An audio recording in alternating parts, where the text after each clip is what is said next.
Welcome to Story Time with Mrs. Watson. Today's book is called Aunt Flossie's Hats and Crab Cakes Later. Written by Elizabeth Fitzgerald Howard. The paintings are by James Ransome. On Sunday afternoons, Sarah and I go to see Great-great-aunt Flossie.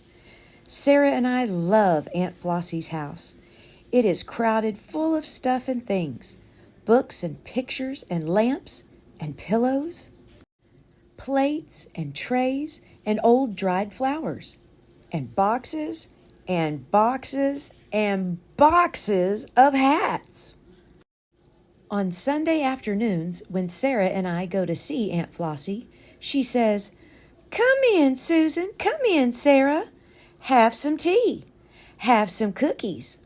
Later, we can get some crab cakes." We sip our tea and eat our cookies, and then Aunt Flossie lets us look in her hat boxes. We pick out hats and try them on. Aunt Flossie says they are her memories, and each hat has its story. Hats, hats, hats, hats. A stiff black one with bright red ribbons. A soft brown one with silver buttons. Thin floppy hats that hide our eyes. Green or blue or pink or purple. Some have fur and some have feathers. Look, this hat is just one smooth, soft rose. But here's one with 1,000,000,000,000 flowers. Aunt Flossie has so many hats. One Sunday afternoon, I picked out a woolly winter hat. Sort of green, maybe. Aunt Flossie thought a minute. Aunt Flossie almost always thinks a minute before she starts a hat story. Then she sniffed the woolly hat. "Just a little smoky smell now," she said. Sarah and I sniffed the hat too. "Smoky smell, Aunt Flossie?" "The big fire," Aunt Flossie said. "The big fire in Baltimore. Everything smelled of smoke for miles around, for days and days. Big fire. Didn't come near our house on Center Street, but we could hear fire engines racing down St. Paul. Horses' hooves clattering, bells, whistles. Your great-grandma and I couldn't sleep. We grabbed our coats and hats and ran outside, worried about Uncle Jimmy's grocery store, worried about the terrapins and crabs. Big fire in Baltimore." Aunt Flossie closed her eyes. I think she was seeing long ago. I wondered about crab cakes. Did they have crab cakes way back then? Then Sarah sniffed Aunt Flossie's hat. "No more smoky smell," she said, "but I thought I could smell some, just a little." Then Sarah tried a different hat. Dark, dark blue with a red feather. "This one, Aunt Flossie, this one." Aunt Flossie closed her eyes and thought a minute. "Oh, my, yes, my, what an exciting day." We waited, Sarah and I. "What happened, Aunt Flossie?" I asked. "Big parade in Baltimore." "Oh, parade," said Sarah. "We love parades." "I made that hat," Aunt Flossie said, "to wear to watch that big parade. Buglers bugling, drummers drumming. Flags flying everywhere. The boys, soldiers, you know, back from France, marching up Charles Street, proud, everyone cheering, everyone shouting. The Great War was over! The Great War was over!" "Let's have a parade," I said. Sarah put on the dark blue hat. I found a red one with a furry pom-pom. We marched around Aunt Flossie's house. "March with us, Aunt Flossie," I called, but she was closing her eyes. She was seeing long ago.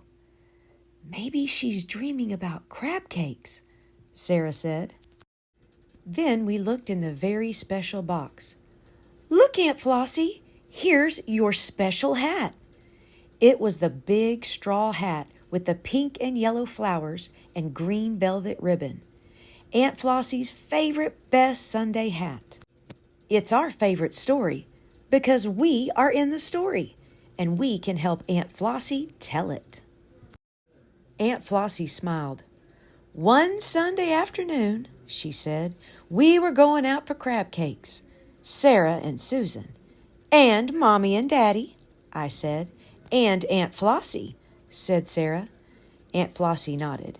We were walking by the water, and the wind came. Let me tell it, I said. The wind came and blew away your favorite best Sunday hat. My favorite best Sunday hat, said Aunt Flossie. It landed in the water. It was funny, said Sarah. I didn't think so, said Aunt Flossie. And Daddy tried to reach it, I said, but he slid down in the mud. Daddy looked really surprised, and everybody laughed. He couldn't rescue my favorite best Sunday hat, said Aunt Flossie. And Mommy got a stick and leaned far out. She almost fell in, but she couldn't reach it either. The water rippled, and your favorite best Sunday hat just floated by like a boat. Now comes the best part, and I'll tell it, said Sarah. A big brown dog came. It was walking with a boy. May we help you? The boy asked. My dog Gretchen can get it. The boy threw a small stone. It landed in Aunt Flossie's hat. Fetch, Gretchen, fetch! Fetch, Gretchen, fetch! Gretchen jumped into the water, and she swam. She swam, and she got it. Gretchen got Aunt Flossie's hat. Hooray for Gretchen! We all jumped up and down. Hooray for Aunt Flossie's hat! It was very wet, said Aunt Flossie, but it dried just fine. Almost like new. My favorite best Sunday hat. I like that story, I said. So do I, said Sarah. And I like what happened next. We went to get crab cakes. Crab cakes, said Aunt Flossie. What a wonderful idea, Sarah. Susan, telephone your parents. We'll go get some crab cakes right now. I think Sarah and I will always agree about one thing. Nothing in the whole wide world tastes as good as crab cakes. But crab cakes taste best after stories. Stories about Aunt Flossie's hats. Don't forget to subscribe to the channel below to listen to more fun and engaging children's book read-alouds. Also, check out my 3 books that I've written now on Amazon.com.